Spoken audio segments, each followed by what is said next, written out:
call is now being recorded. Bhagavate Vasudevaya.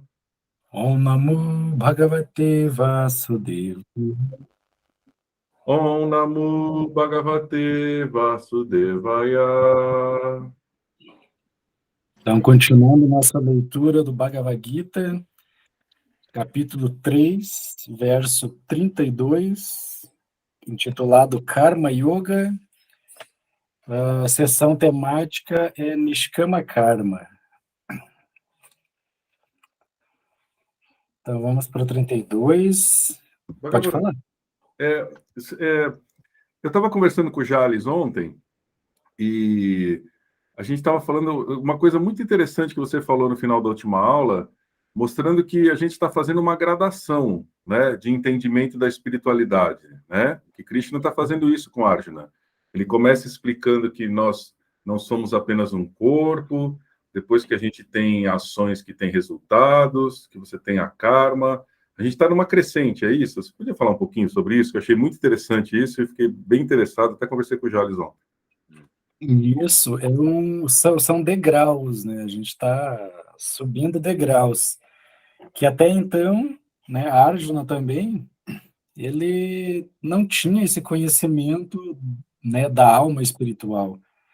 Então, Krishna começa a relatar para ele sobre os primeiros passos, né?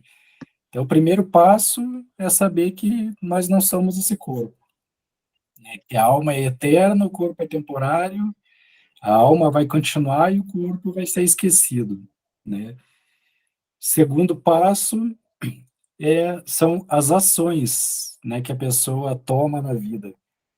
Então, que é chamado de karma kanda, o início, né, das regras e regulações para se obter algum benefício material. Ou seja, a gente age na base da troca, né? Então, esse seria um segundo passo. Só que aí Krishna também começa a falar para Arjuna, né, assim como a gente está tendo o entendimento de que, né, o propósito último de todas essas austeridades, né, de Karma Kanda, essas regras e regulações, servem para que a gente, no final, possa desenvolver nossa relação com Deus. Porque senão a gente fica totalmente perdido, né, no mundo material, só com o que o mundo oferece e acaba desviando a nossa atenção de Deus. Então é interessante, né, porque trazendo, né, para os dias atuais, muitas vezes a gente diz que a gente não tem tempo para meditar, que a gente não tem tempo para orar, a nossa vida é muito corrida, mas se a gente analisar honestamente, a gente vai ver que a gente tem muito tempo, que a gente fica no celular, que a gente fica, né, na frente da TV, ou vendo um jogo, ou vendo alguma coisa, então não é o tempo. Essas coisas, elas acabam tirando muito do nosso foco, né? E aí, quando a gente vê, tá tarde, a gente pensa, né? Com a gente mesmo, na cama mesmo, a gente pensa muitas vezes quando deita, nossa, eu não estou tendo tempo para fazer as coisas que eu deveria fazer, né? Então, o Krishna está mostrando, assim, gradualmente para Arjuna um processo. E é um processo que, se seguido, acontece duas coisas, né? Uma delas, a pessoa se livra da ansiedade, né, se livra da preocupação, e a outra, a pessoa começa a sentir essa paz interna da sua relação com Deus, né? Tudo que ela olha, tudo que ela experimenta no dia a dia, faz com que ela se sinta bem. Ela sabe que o que está acontecendo é para algum progresso espiritual, tem um propósito por trás, né? Então, né, por que não seguir os passos que a Arjuna está seguindo para tornar a nossa vida exitosa, nossa vida perfeita? E a mesma coisa, né, em termos do aspecto de Deus, os três aspectos, né, o vazio, que é o Brahman, o Paramatma, Deus localizado no coração de todos, e Bhagavan, a suprema personalidade de Deus, como uma personalidade mesmo. Então são degraus, né, que Arjuna também tá subindo aos poucos. Krishna está começando a falar para ele, e a partir do capítulo 4, né, Krishna já se revela para Arjuna como sendo Deus, e Arjuna, e aí então ele começa a fazer questionamentos, né, de provas, né, ele quer provas disso. Não é apenas Krishna falar que é Deus, né, que vai convencê-lo. Assim como para a gente também não convenceria, né? Se alguém aparecesse e dissesse que era Deus, a gente iria pedir provas, com certeza, né? Então, então é isso, né? São processos que gradualmente estão preparando a gente a desenvolver, né, esses olhos, esses ouvidos, para ouvir e ver Deus como realmente Ele é. Então, o Bhagavad Gita, assim, é incrível por conta disso, né? São passos que vão dar esse presente para a gente no final, né? Então, posso dizer que até o final do estudo, todo mundo vai estar com uma visão totalmente diferente, sabe? E vai dar resultado no dia a dia, pode ter certeza. Então, vamos para o verso 32. E tuitad abhyasuyanto Ye tueta abhyasuyanto nanutishtanti me matam namuti shanti me matam sarvagyana vimudhanstam sarvagyana vimudanstam vidhinashtam achetasaha. vidinashtam achetasaha. Mas aqueles que, por inveja, rejeitam esses ensinamentos e não os seguem, devem ser considerados desprovidos de todo conhecimento, enganados e malogrados em seus esforços pela perfeição. Então, né, tudo que Krishna falou para Arjuna até esse momento, ele fala que são processos que elevam a nossa consciência e elevam o nosso padrão também, né, material. E se apenas por inveja, né, ou o falso ego, né, que muitos usam, a pessoa rejeita tudo isso, né, não tem o que se possa fazer. Ou seja, né, em outras palavras, o mestre espiritual, que Krishna assumiu a posição de mestre espiritual de Arjuna, o mestre espiritual, ele pode te levar até a beira da montanha, né, até a porta ali. Só que a partir dali é totalmente com a pessoa. Ninguém mais vai conseguir fazer alguma coisa se a gente não tomar a atitude, né? Então, a atitude é a entrega. É a entrega, é a confiança de que o que foi dito aqui vai realmente fazer, né, trazer, na verdade, o que está sendo prometido. Então, isso é fé também, né? Prabhupada, ele usava muito um dizer, né? Ele sempre falava que pode-se levar um cavalo até a beira do rio, mas não pode obrigar ele a beber a água, né? Então, isso vai depender completamente dele, assim como nós. Existe um caminho, né? E esse caminho, digamos que chegou até onde o mestre espiritual consegue te levar, né? Que é até a beira da montanha. E aí tu olha lá para baixo, tá aquele abismo que chega a ser escuro, lá tu não vê o fundo, né? E o mestre espiritual te fala, ó, a gente chegou aqui, agora pula. Pula que você não vai cair, você vai flutuar. Só que então ter essa confiança é algo que tem que ser muito bem trabalhado. E tudo que o Bhagavad Gita, tudo que Krishna está falando aqui é justamente para dar a gente essa confiança de se atirar, né? De pular. Porque não adianta a gente ter somente, né, o conhecimento. É dito, eu não lembro onde que eu li isso, mas Foi naquele evitando as preocupações ou deixando as preocupações e começando a viver, né, de Dale Carnegie. Então, lá fala que é difícil ensinar um ser humano a seguir certas regras, né? Não tem como a gente ensinar, porque o conhecimento, na verdade, a sabedoria está em fazer, né? Quando a pessoa faz, ela pratica certa atividade, ela realmente começa a ter realização daquilo, ao ponto que enquanto só se fala, né, não se tem uma realização, se tem só teoria, e a teoria muitas vezes ela não ajuda, né, tem que ser praticado. Assim como o conhecimento que Krishna está passando para Arjuna, tem que ser praticado para que a gente possa obter realização, e da realização realmente vem o prazer, né, e aí a pessoa não para mais. Porque tudo na vida é a experiência, né? Quando a gente experimenta certas coisas, não tem mais como voltar atrás. Então, nesse verso aqui, né, do 32, mostra a diferença de consciência, né, do Muni e de uma pessoa comum. Então, o sábio, ele sabe que aquilo tem que ser seguido, vai dar prazer, vai dar resultado.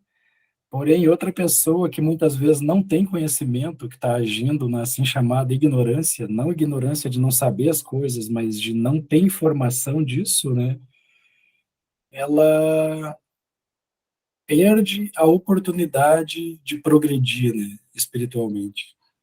Ela perde essa oportunidade de desenvolver a consciência espiritual dela e, obviamente, né, de voltar ao lar. Ou seja, ela fica sujeita às leis da natureza, vai ter que voltar, vai ter que sofrer ou vai ter que aproveitar o que ela construiu na vida anterior, mas tudo tem um fim, tudo é temporário, né? Então a melhor coisa realmente é, pode falar. Nesse verso, ele fala assim: aqueles que por inveja rejeitam esses ensinamentos. Como assim rejeitar por inveja? Por que ele dá esse destaque para a inveja, né? Porque para mim seria assim, simplesmente rejeitar os ensinamentos já seria errado. Mas ele fala não, ele qualifica essa rejeição, aqueles que rejeitarem por inveja. Podia falar um pouquinho sobre isso? A inveja, ela tem várias ramificações, né? Ela se divide em várias categorias. Então, Krishna, mais adiante, ele deixa claro, né, que ele só está passando esse conhecimento para Arjuna porque Arjuna não tem inveja dele, né?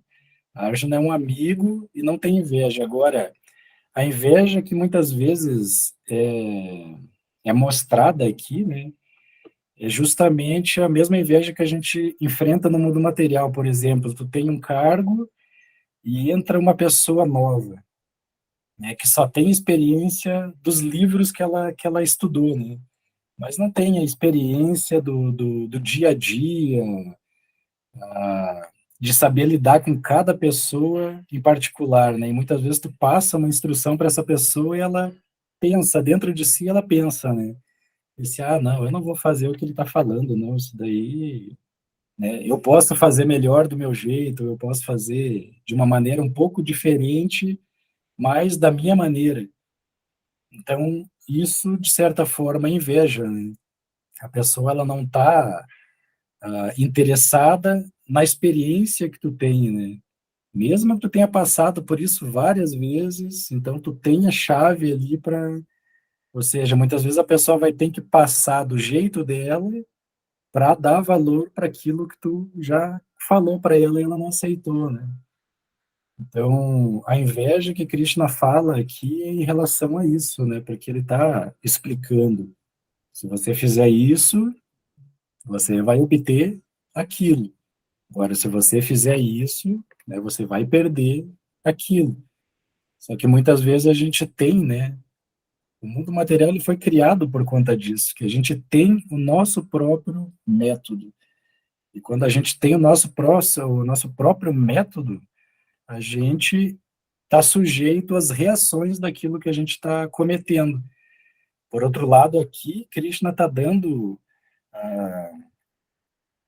para a gente assim, uma oportunidade de fazer o que a gente tem que fazer, porém não assumir uma reação daquilo. Agora, né, como ele fala, né, no próximo verso que complementa, né, que é muito difícil, por mais inteligente, por mais, né, conhecimento que uma pessoa tenha nesse mundo, é impossível ela burlar as leis da natureza material. Não existe como. Tanto que ele fala, né,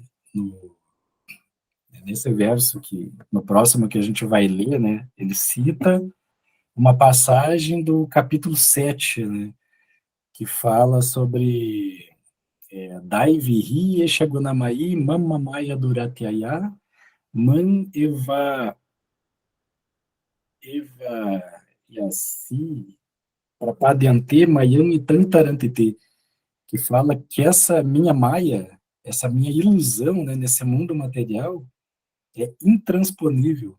Ele até usa o duratyaya, né? Duratyaya é muito dura, é impossível de sair dela, né? Mas, para quem se rende a ele, para quem segue o que ele está falando, a pessoa facilmente se livra, né, desse mundo material. Então, em relação a isso, né, essa inveja, né, de não aceitar o que está sendo dito e tentar fazer da própria maneira. Então, essa pessoa ela vai sofrer os resultados daquilo que ela está fazendo, né? Então, responde a tua pergunta? Responde sim, porque eu achei interessante ele falar da inveja, né? Que Uhum. eu tenho para mim que a inveja é um dos piores sentimentos que tem e ela não é tão falada, na verdade, assim, ela não é tão pensada e tão discutida quanto outros sentimentos, como a raiva, como a culpa, como o medo, né? E eu acho que a inveja também é um sentimento fortíssimo, né? É tão prejudicial quando você sente inveja, né?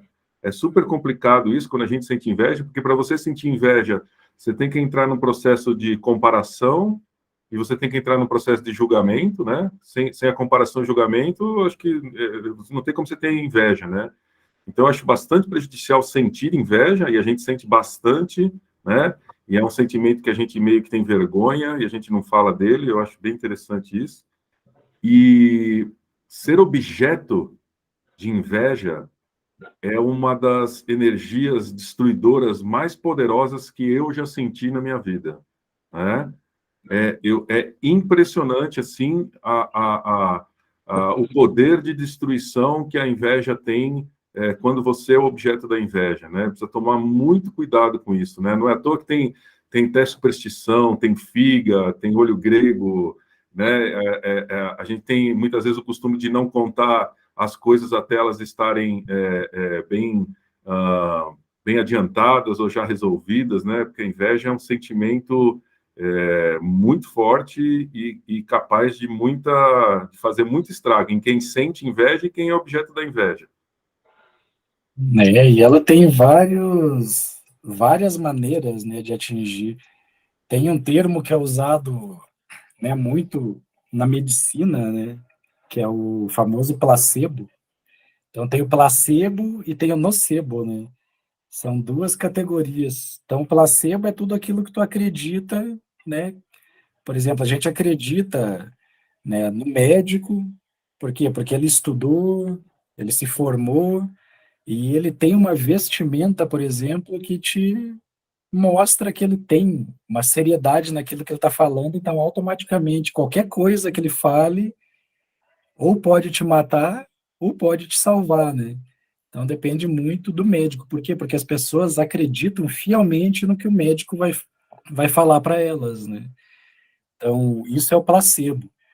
Agora tem o nocebo, né? Que é o que Jesus falava, por exemplo, né? Você foi curado, vai e não conte para ninguém, né? Vai e não conte para ninguém. Por quê, né? Porque a dúvida, a inveja e a crítica das outras pessoas podem fazer com que o seu estado volte.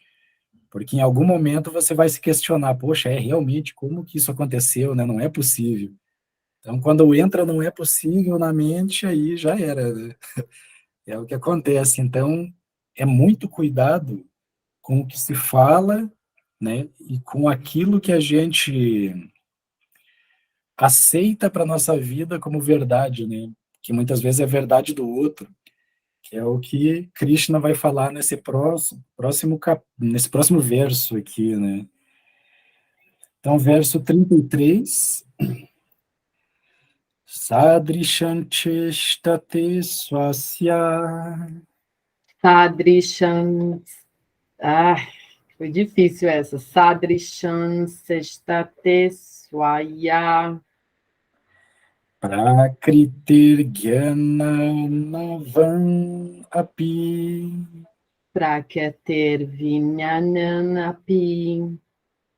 prakritiyanti bhutani Prakitriyanti putani. nigraha kim arishyati. Nigraha kinkarishati. Mesmo o homem de conhecimento age segundo sua própria natureza, pois cada qual segue a natureza que adquiriu dos 3 modos. O que a repressão pode alcançar? Então, isso complementa o que a gente estava falando, né? Cada pessoa é uma alma individual, cada ser humano tem a sua maneira de agir nesse mundo, tem o seu gosto particular, tem as suas atividades particulares, embora, né, por exemplo, um policial, né? Existem vários policiais, né? Existe uma regra entre todos os policiais. É o mesmo ensinamento passado para todos, mas cada um executa de acordo com o que ele acha que é mais fácil para ele, né? Então, ele está executando o trabalho dele, vai atingir o objetivo, porém ele está fazendo, né, seguindo as regras, mas da maneira que fica mais fácil para ele. Porque ontem, incrível, eu estava pensando nisso, né? Às vezes eu gravo uns vídeos assim, né? Para mim, assim, é como uma terapia pessoal, né? Eu gravo uns vídeos para mim com o que eu estou pensando naquele momento, que eu acho que é algo muito profundo naquele momento, né? Então, muitas vezes a gente se coloca numa posição, né, de sábio, ou numa posição de trabalhador, ou numa posição, enfim. E às vezes eu gosto de parar e ficar pensando comigo mesmo, né? Eu deixo o pensamento vir e fico analisando ele, né? Então, ontem eu estava justamente pensando nisso. O que é Bhakti, né? Que Krishna fala tanto. A gente sabe, né, que Bhakti é devoção, é o serviço devocional, a plataforma mais elevada, a plataforma mais pura, aquilo que realmente te aproxima da fonte e te dá o resultado desejado, que é um amor puro, chamado nos Vedas de Prema, Prema Bhakti, amor puro por Deus, ou seja, sem desejos pessoais, sem medir esforços para agradar essa suprema personalidade de Deus. E aí eu estava pensando, mas por que que tantos praticantes, né, da Bhakti Yoga brigam tanto, se preocupam tanto e tentam mudar certas coisas simplesmente para agradar a si mesmo, né? E aí me veio esse verso, né, em mente, porque realmente cada um tem a sua maneira de pensar, tem a sua maneira de agir. A filosofia, ela é perfeita, é uma sociedade, né? Tanto que Prabhupada colocou o nome de Sociedade Internacional para a Consciência de Krishna. E numa sociedade a gente tem todo tipo de pessoas, né? Todo tipo de pensamentos, todo tipo de atividades. Só que o problema é que muitas vezes, não digo só nessa filosofia, eu falo em todas, né? Em todas as linhas religiosas. Existem líderes que muitas vezes eles conseguem fazer certas coisas que a gente ainda não está naquela condição, né? Ou não é a nossa natureza fazer exatamente aquilo, por exemplo, acordar no Rio Grande do Sul, né, num dia de inverno e tomar banho de água fria, porque uma pessoa consegue, as outras todas têm que conseguir, né? Ou seja, se eu me forço a fazer isso, eu vou aguentar durante um certo período de tempo. Mas vai chegar um momento que eu vou abandonar tudo porque não é minha natureza, né? Eu não quero isso. Eu posso fazer o meu serviço da melhor maneira possível, mas acordando cedo e tomando um banho de água quente, por exemplo. O resultado do trabalho vai ser o mesmo, porém eu vou fazer mais feliz. Então aqui o que Krishna está falando, né? Que é melhor você se encontrar com a destruição do corpo, né? Fazendo, mesmo que com defeito, aquilo que você se predispôs a fazer, né? Mas você tem que gostar do que você está fazendo, do que você abandonar essa atividade e fazer com zelo, né? Por exemplo, uma atividade material, uma atividade de outra pessoa. Então é algo assim muito delicado, né? Por isso que ele fala, o que que a gente pode, né, lograr com a repressão? O que que a repressão vai trazer para a gente? Vai trazer apenas frustração, problemas. Então esse verso aqui, ele é muito profundo, né, apesar de ser simples. Você tem a sua maneira de agir e você tem que agir da melhor forma possível com a sua natureza, né? Não assuma para a sua vida o pensamento do outro, né? Ah, você tem que fazer isso dessa maneira. Você vai fazer, porém, da sua maneira, né? Porque todos nós somos individuais. Então, todos nós temos uma natureza e a gente tem que agir de acordo com a nossa natureza. Esse é o propósito, né, do Bhagavad Gita. É você fazer usando a sua natureza, usando o seu trabalho, usando a sua inteligência, porque no final das contas é só você e Deus, né? No momento final da sua vida, ninguém que falou para você fazer do jeito dela vai poder te ajudar. É só você e Deus, a vida toda. Ou seja, se você está feliz, né, com o que você está fazendo para Deus, Ele sabendo ou não, as pessoas sabendo ou não, não importa. Porque no final das contas é só você e Ele. Né? No momento final é só você e Ele. Ele vai te dar, né, tudo o que você precisa para você viver tranquilamente e com uma consciência superior. Esse é todo o processo, né? Ser feliz. Amar a Deus independente, né, de como você vai fazer isso. O resultado tem que ser o amor, né? Não importa como vai ser feito, mas o resultado tem que ser esse.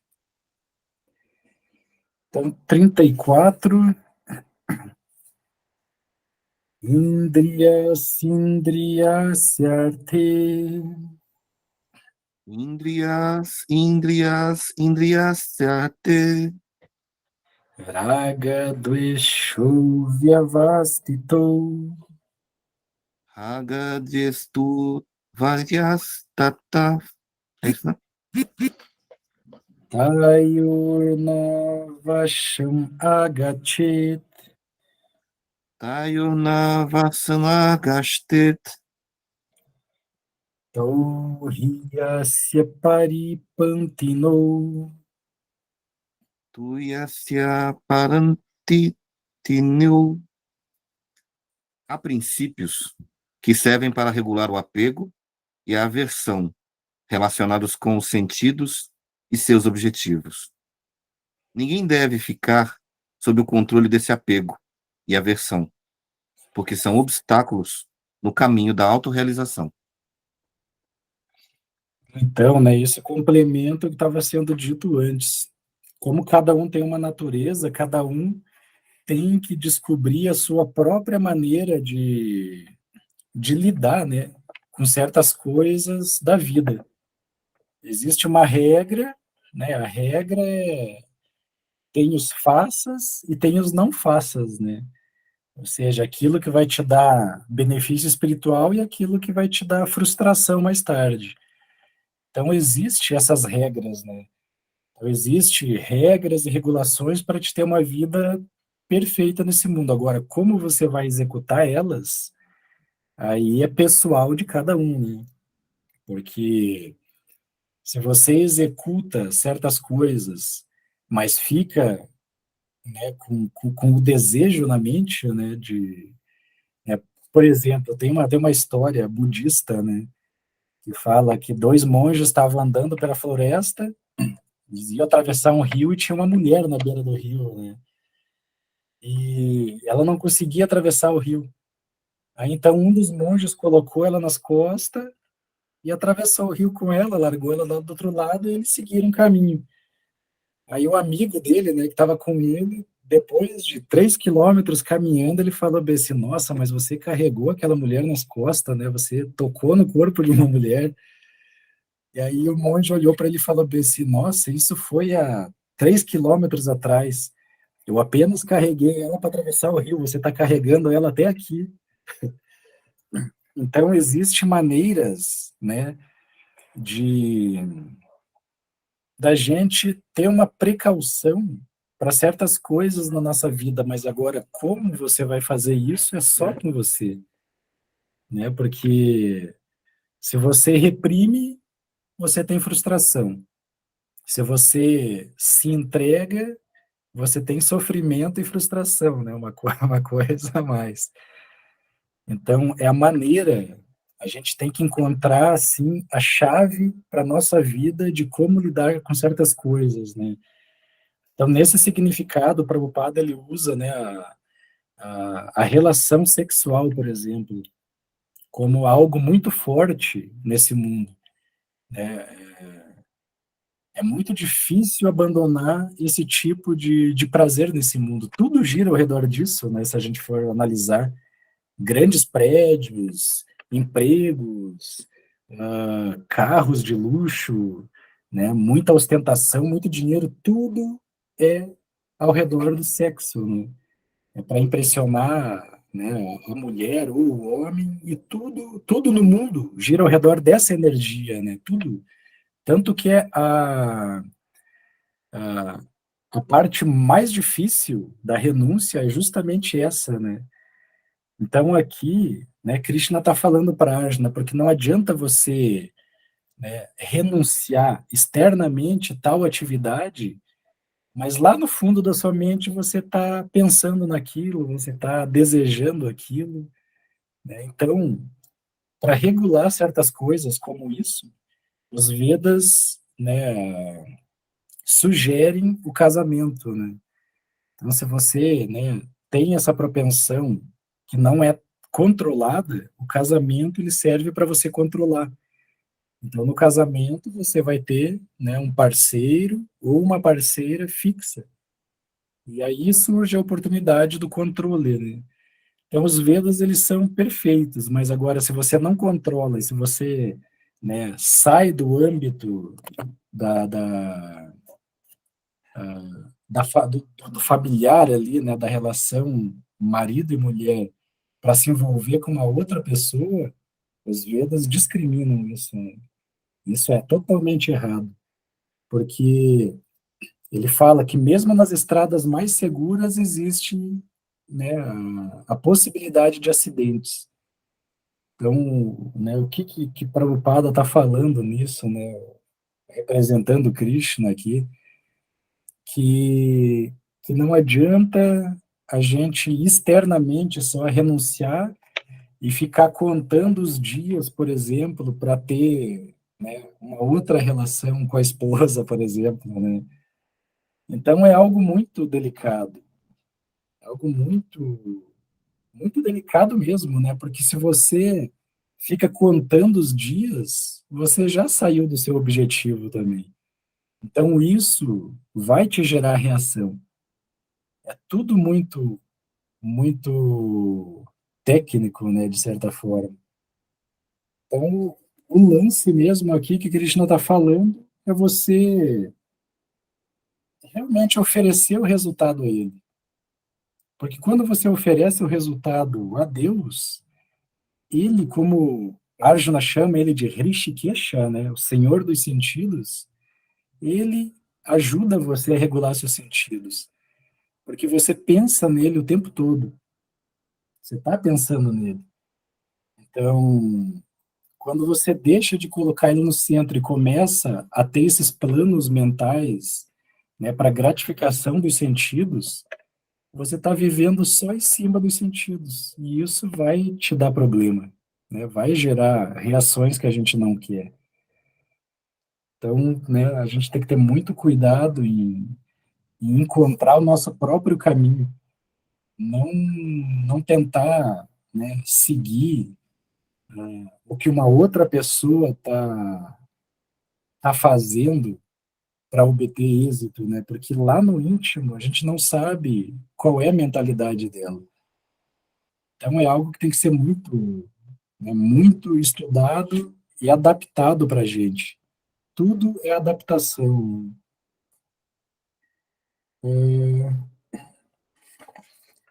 Então, 35.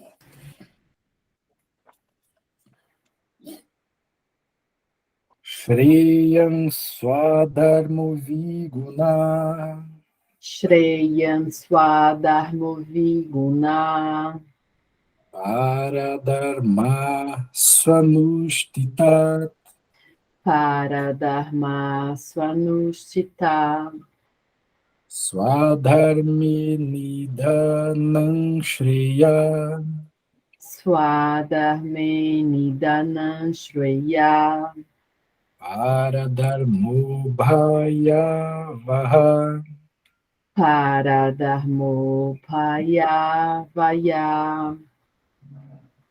É muito melhor cumprir os deveres prescritos próprios, embora com defeitos, do que executar com perfeição os deveres alheios.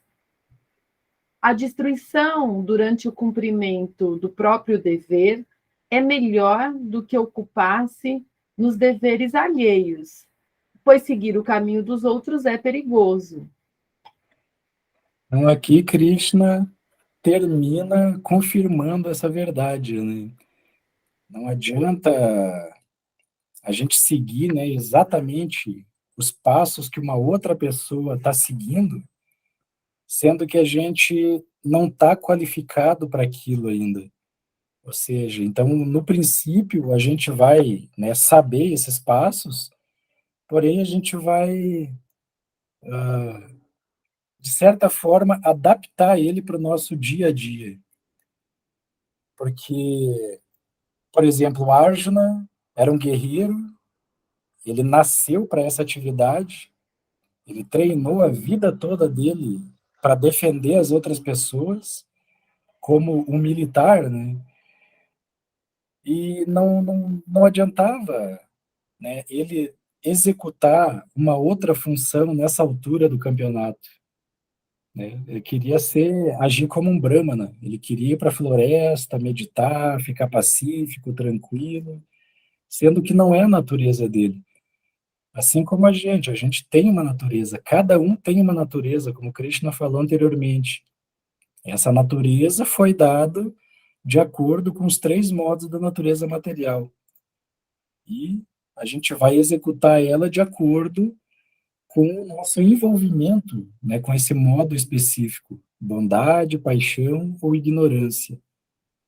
Então, se a gente tentar, vamos dizer que a gente está no modo da paixão, né, a gente não para de pensar, a gente é ativo por natureza, a gente não para quieto, tem que estar sempre fazendo alguma coisa. Agora, de repente, do nada, a gente resolve parar com tudo isso, né? Agora eu vou só meditar, vou sentar lá. Até tu pode conseguir sentar, né? Mas a mente vai estar o tempo todo planejando, né? É que nem esses memes aí do Reels, que a pessoa está sentada em meditação e aparece aquela vozinha de fundo, ah, nossa, eu tenho que lavar roupa, eu tenho que cozinhar, eu tenho que levar os filhos para a escola, eu tenho que fazer um monte de coisa. Então, Krishna fala, é melhor que você, né, se encontre até mesmo com a destruição do seu corpo, mas fazendo aquilo que você nasceu para fazer. De acordo com a sua natureza, você vai fazer isso, independente se tem defeito, se não tem defeito, mas você faz, né, o que tem que ser feito. Coloque Deus no centro e faça apenas isso, né? Que o resultado vai ser surpreendente ao final. Krishna, ele ajuda a gente a regular os nossos sentidos. É um fato, sabe? Ele ajuda, ele te dá a chave para você alcançar esses estágios. Só que essa chave muitas vezes são testes, são problemas, são frustrações no mundo material, para saber como que você, né, vai lidar com essas coisas. Então aqui ele alerta a Arjuna.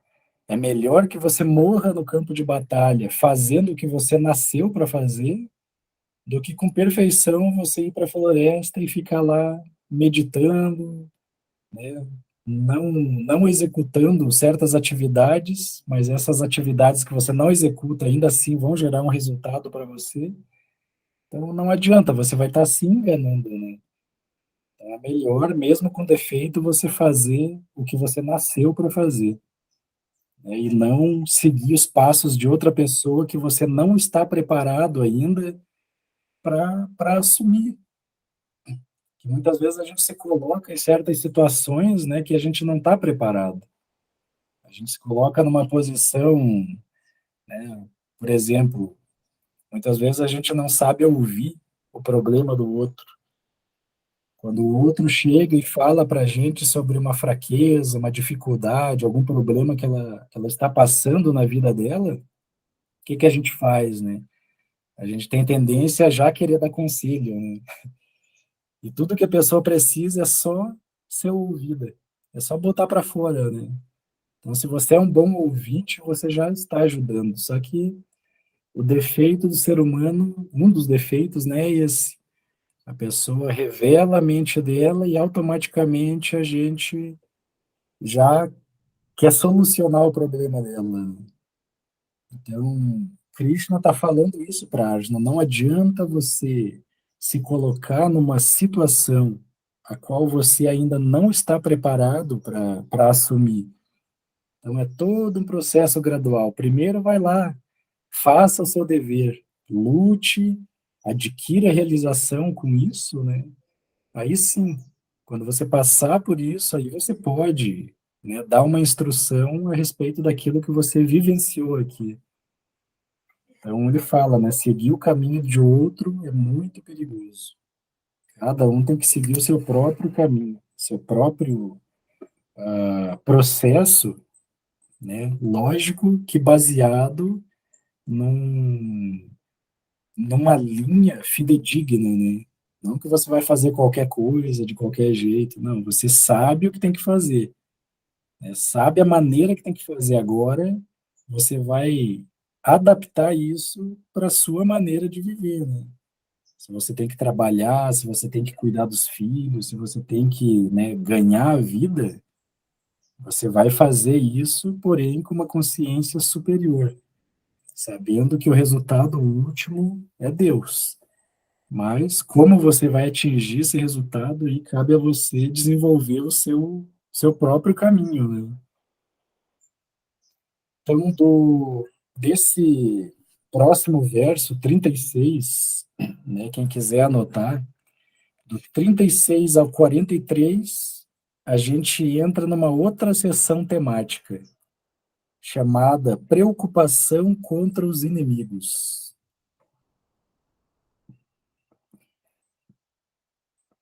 Que aqui Krishna fala sobre os 3 inimigos que a gente tem e como se prevenir deles.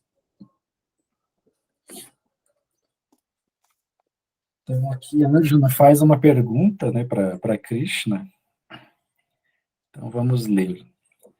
Arjuna Uvacha Arjuna Uvacha Atakena Prayuktoyam Atakena Prayuktu Yam Apancharati Purushaha Aparakarati Purusha Anichanapi Varshneya Aniyanchampi Vashneya Baladiva Niyojitaha Aladaiva Notityaha. Arjuna disse: Ó descendente de Vishnu, o que impede alguém a atos pecaminosos, mesmo contra sua vontade, como se ele agisse à força? né? Então, esse impelir, né, de obrigar a pessoa a agir mesmo contra a sua vontade, né? Então, Arjuna faz uma pergunta bem interessante, né? Ele trata Krishna de descendente de Vrishni, porque era a dinastia, né, de Krishna. Às vezes eles são chamados de Vrishnis e outras eles são chamados de Yadavas, né? Então, a pergunta de Arjuna aqui ela é bem interessante, né? Muitas vezes a gente faz coisas que não gostaria de fazer. Então, o Arjuna está perguntando, né, o que leva uma pessoa a fazer atos, né, mesmo contra a sua vontade? Que também isso se complementa com alguns versos que a gente leu lá atrás, dois em específicos, né? Que é aquele o Dhyayato Vishayam Pumsa Sangas Teshu Pradyayate, Sanga, se envolvendo, né, se associando com o objeto dos sentidos. Ou seja, se a gente vê e fica olhando por muito tempo certas coisas, é natural que a nossa mente vai buscar aquele tipo de coisa que a gente está tanto observando, né? Então, né, devemos, de certa forma, ser como a tartaruga, né, que Krishna descreve para Arjuna, que ela é capaz de tirar os seus objetos dos sentidos, aliás, o seu sentido dos objetos dos sentidos, né? Ela se recolhe, ela sabe que aquilo não vai dar um bom resultado, então ela evita olhar, ela evita falar, ela evita pensar em certas coisas, né? Então aqui Arjuna tá questionando Krishna, né?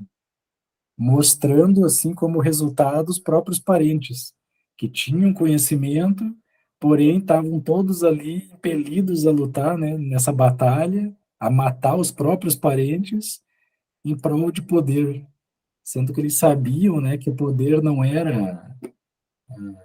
real nesse mundo, né? É temporário, é ilusório, está todo mundo atrás dele, né? Então Arjuna ele quer saber. Aí Krishna responde aqui no próximo verso. Shri Bhagavan Vacha.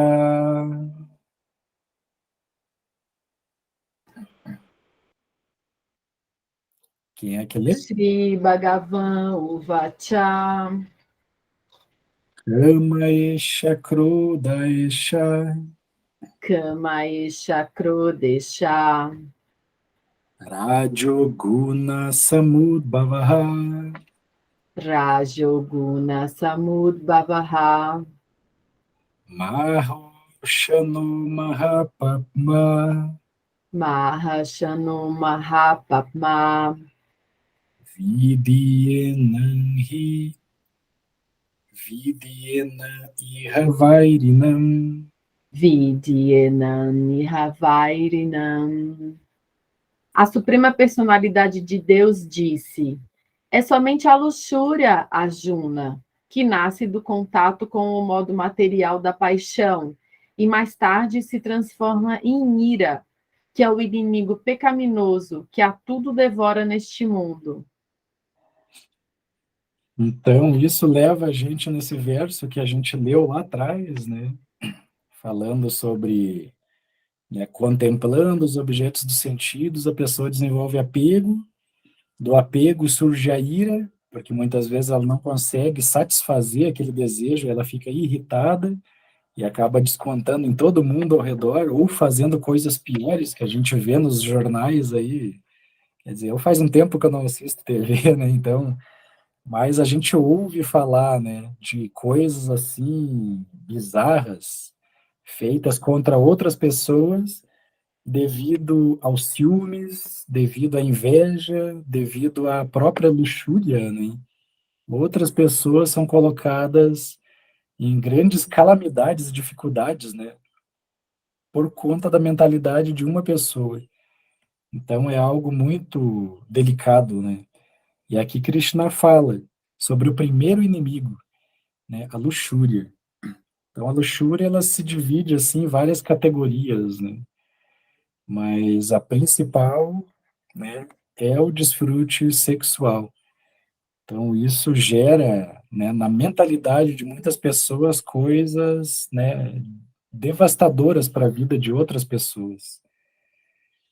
Então, Krishna mais tarde ele vai falar, né, aonde a luxúria se se aloja, né? E de todos eles, né, de todos os três, ela é o mais pecaminoso. Krishna fala mais tarde aqui, né, sobre os três portões, né? Mas vamos se manter aqui nesse tema. Aqui Krishna continua, né, falando sobre a luxúria, no verso 38. Dumena vriyate vanir Tuyumirvami Vayevarmir yata darsho malena cha Yatas Dashu Maletnascha yato bena vrito garbas Yato Berno Varto Garbas tata tenedam avritam Tata Tenedanar Virtan. Assim como a fumaça cobre o fogo, o pó cobre um espelho ou um ventre cobre um embrião. Diferentes graus de desejos hedonistas cobrem o ser vivo. né? Então aí a tradução já saiu um pouquinho diferente, né? Porque Krishna ainda usa a luxúria, né? Ele dá diferentes aspectos, desde o mais simples até o mais complicado de se sair, né? Então ele começa falando da fumaça, né, que cobre o fogo. Mesmo com a fumaça, ainda assim a gente consegue ver o fogo. Então é o primeiro estágio da luxúria. Né? O primeiro estágio da luxúria é esse, é quando você sabe que ela está ali. Você consegue perceber o que está te tirando o foco, né? Então, quando você consegue perceber o que te tira o foco, né, do progresso espiritual, então essa luxúria é comparada com a fumaça no fogo. Você ainda consegue ver a luz, né, atrás da fumaça. Porém, tem uma outra que é um pouquinho mais complicada, que já é o pó no espelho, né? Muitas vezes o pó fica ali durante anos. E aí, para limpar, exige assim um pouco mais de esforço, né? Não adianta você usar somente o sabão e água, você tem que dar aquela boa de uma esfregada para soltar, né, aquela crosta que está ali impregnada, né, no espelho ou no vidro. Então essa é uma maneira um pouquinho mais, né, trabalhosa de, de, né, de lidar com a luxúria. É não deixar o nosso espelho, né, se contaminar tanto. Você saber o momento certo que você tem que parar, porque a gente sempre ouve nossa voz interna falando para assim, olha, para com isso não tá bom para ti. Então são processos. Agora, o mais difícil de todos eles é o que Krishna dá por último aqui, que é como o ventre cobrindo o embrião. Ou seja, são camadas mais grossas, são camadas mais duras, mais densas, né, da gente chegar até o embrião. Então, o que está acontecendo com o embrião a gente não sabe, a gente não consegue ver por conta dessas camadas mais grossas, né? Ou seja, já se perdeu a inteligência, né? Tu não consegue mais ter, assim, uma paz, não consegue ter uma visão mais profunda, né, do que está acontecendo, porque a luxúria já te cobriu, né? Ela já te cobriu. Então, a partir desse ponto, realmente é mais difícil. É somente pela entrega, pela prática, que a pessoa vai conseguir gradualmente sair dessa plataforma do embrião para o espelho, para a fumaça, até ver o fogo completo, né? Sem fumaça, limpo, que aí é a consciência divina. Então, essa analogia que é dada aqui é para mostrar sobre os diferentes graus que prendem a alma condicionada nesse mundo. Então, são diferentes, né, graus de desejos, de preocupações, de problemas que fazem com que a gente se desvie do caminho espiritual, esqueça de Deus, dê mais importância para as outras coisas. E quando a gente para notar, a gente já está lá com cabelo branco, um monte de ruga, e a gente se pergunta, nossa, o que que eu fiz da minha vida? O que que eu estou fazendo da minha vida? Então, né, tem pessoas que quando chegam nessa fase assim, elas realmente começam a viver, porque elas veio o tempo que elas perderam, o sofrimento que elas tiveram ao longo da vida, e quando elas têm essa oportunidade de sair dessa plataforma, né, grosseira do mundo material, que prende realmente a alma a essas condições mundanas, né, condições materiais, como sendo a meta última, quando ela consegue ver que ela está perdendo tempo com essas coisas e deixou de viver durante anos, nossa, ela vive cada dia como se fosse o último. E aí o resultado vem, né? Porque ela se entregou a única coisa que ela nunca teve controle, né? É o próprio controle da sua vida. A gente não tem controle de nada, né? A gente só tem que saber como lidar, né? Como a gente vai assimilar certas coisas que acontecem com a gente. Então é isso que Krishna está falando para Arjuna. Cuidado com esse inimigo, né? Ele começa simples, ele começa de uma maneira simples, mas ele pode acabar te prendendo nesse mundo material e impedindo que você veja além daquilo, né? Então é algo que tem que se tomar muito cuidado. Por isso que a vida espiritual é totalmente necessária, né? Pode falar, Jales. Eu estava aqui pensando uma coisa, né? Aos olhos do que é passado aqui, ou na visão do que é passado aqui, por que que o ser só consegue alcançar essa maturidade de perceber o que é importante depois de um longo trajeto de vida material? Ou seja, durante a existência dele. Porque na maioria dos casos, né, como poderia ser visto nessa visão aqui, como é que a pessoa conseguiria identificar isso muito antes para conseguir aproveitar melhor esse processo da qual ele veio realmente fazer? Né? Voltando até um pouco naquele outro verso, né? Muitos não sabem a que vieram. E aí, talvez por causa disso, ficam muito tempo patinando em algum processo, seja ele qual for, até pode ser os mais materiais aí que você mencionou agora há pouco. E por que que eles demoram tanto, né? Como é que a gente não consegue perceber isso já de imediato? Olha, em toda a escritura sagrada, né, vamos falar, né, da que é mais conhecida aqui no Ocidente, que é a Bíblia, né? O que que Jesus falava, né? Ele dizia: hoje eu lhes falo por parábolas, mas chegará o momento que eu lhes mostrarei Deus. E ele falava que, como ele fala por parábolas, quem tiver ouvido para ouvir, que ouça, né? Ou seja, tudo tem uma mensagem por trás. Só que a pessoa tem que estar qualificada para entender o que é que essa mensagem está querendo passar. Então, muitas vezes a gente tem um ciclo vicioso na nossa vida, todo mundo. Ninguém escapa, né? Temos um ciclo vicioso na nossa vida, é uma roda que está sempre girando.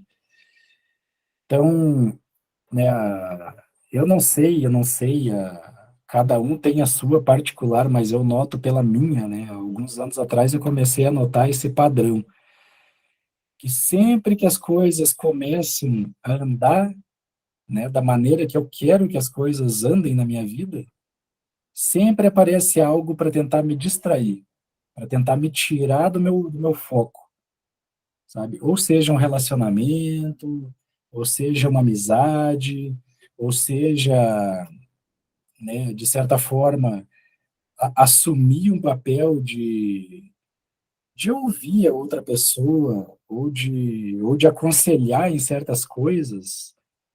E aí eu vejo que isso tudo me toma tempo.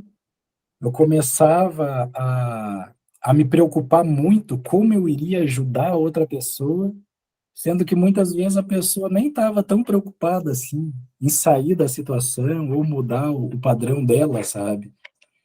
Então aí eu comecei a notar, sempre que a minha vida profissional começava e começa, né, a, a ir no rumo que eu quero, eu começava a ver que todas essas coisas apareciam. Às vezes aparecia uma, às vezes apareciam duas ao mesmo tempo, e às vezes apareciam quatro ou cinco ao mesmo tempo, situações, sabe? E, e aí eu comecei a perceber isso, e comecei a assumir um comportamento para mim, né? Ou seja, eu não vou mais me distrair com nada dessas coisas, né? Se a pessoa, né, me pergunta algo, né, que eu já passei, eu vou falar para ela a minha experiência, mas agora o que ela vai fazer com isso é com ela, né? A partir desse ponto é com ela, não é mais comigo. Então, acabou-se ali, né, o que eu podia fazer para essa pessoa. Agora, eu perder noites de sono pensando em resolver o problema de outra pessoa, como, sei que é chato citar, mas a minha tia, por exemplo, né? Ela se preocupa tanto com o problema dos filhos, que já são adultos, que ela está com suspeita de um tumor, né, no seio. Está totalmente preocupada. Mas por quê, né? Porque tenta resolver o problema de pessoas que muitas vezes não estão tão preocupadas em resolver. Então, tem pessoas que elas lançam o problema para outra pessoa, para que essa outra pessoa, né, se preocupe com ela, né, se preocupe com a situação. Então, a gente tem que tomar muito cuidado, porque esse ciclo vicioso desses, né, desses padrões interfere no nosso próprio progresso espiritual, tira o nosso foco, né? A intenção é boa, de ajudar o próximo, né? Só que aí a gente volta naquele mesmo tema, né? Você pode levar um cavalo até a beira da água, mas não pode obrigar ele a beber a água. Ou seja, você vai falar de acordo com a sua experiência, mas o que a pessoa vai fazer com isso aí já não é mais com você, né? Aí é com ela. Então,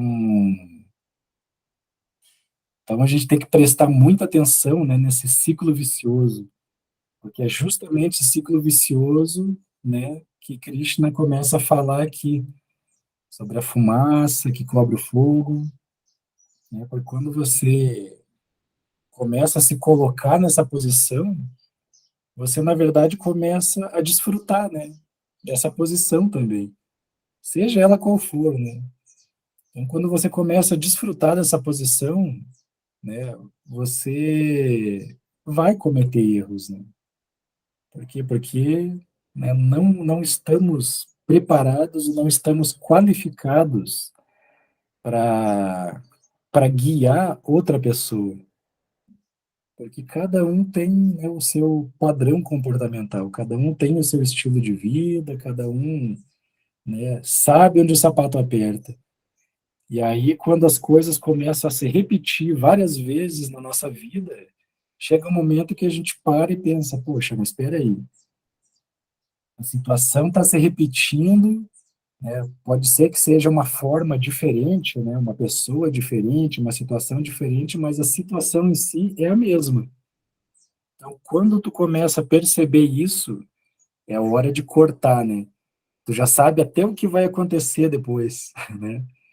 Quando certas coisas começam a acontecer na nossa vida, a gente já até sabe que se olha, ixi, isso daqui vai ser igual aquilo que me levou naquele lugar, me deixou naquela situação, então eu vou fazer diferente dessa vez. Então, quando você... E são, assim, questões de milésimos de segundos para você mudar essa situação.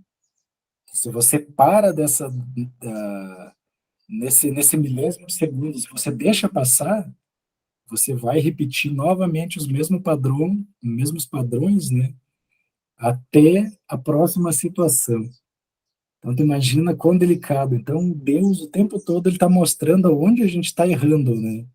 E quando a gente passa por esse erro, aí vem outro teste.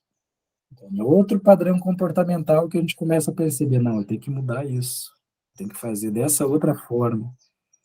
Então, a vida espiritual, assim, é muito interessante, né? Intrigante ao mesmo tempo. Porque, né, quando a gente começa realmente a prestar atenção nessas coisas, você começa a prestar atenção que Deus o tempo todo está falando contigo. A gente só não consegue ouvi-lo, né? Porque ele não fala, muitas vezes, pelo som. Ele fala pela repetição de certas coisas que acontecem no nosso dia a dia, na nossa vida, né? Ou a cada ciclos de 5, 2, 10 anos. São coisas que sempre estão se repetindo, né, de uma forma parecida. Então, quando a gente vê que as coisas estão se repetindo, é hora de cortar. Por mais que doa, por mais que prejudique a gente, por mais que mexa com o emocional, por mais que machuque, tem que ser cortado. Porque esse corte é necessário para que a gente possa realmente evoluir, para que a gente possa progredir rumo ao caminho que mais importa, né? Ou seja, tá de bem contigo mesmo. Não importa o que os outros falem, não importa o que o mundo fale. O mundo pode dizer que tu tá errado, que tu é isso, que tu é aquilo, mas se tu sabe que tu tá fazendo o bem para outras pessoas e tu tá se sentindo feliz, é o que importa, né? É não prejudicar ninguém e tá feliz. O mundo sempre vai criticar e ele sempre fez isso e sempre vai fazer isso. Todos os santos autênticos passaram por isso. Jesus foi crucificado, Buda foi mal visto, mal falado no início, Moisés foi taxado como fanático, então todos foram criticados ou mortos, né? Então, o que importa é o que está aí dentro de cada um.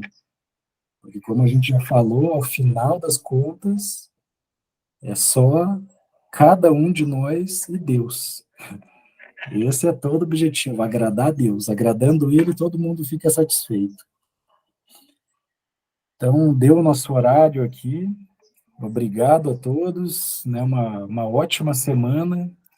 Obrigado, Aí nos Barão. vemos, aí nos vemos na quarta-feira. Tá. Tchau, Tchau, tchau. tchau. É, Tchau, tchau. Obrigado. tchau. Tchau.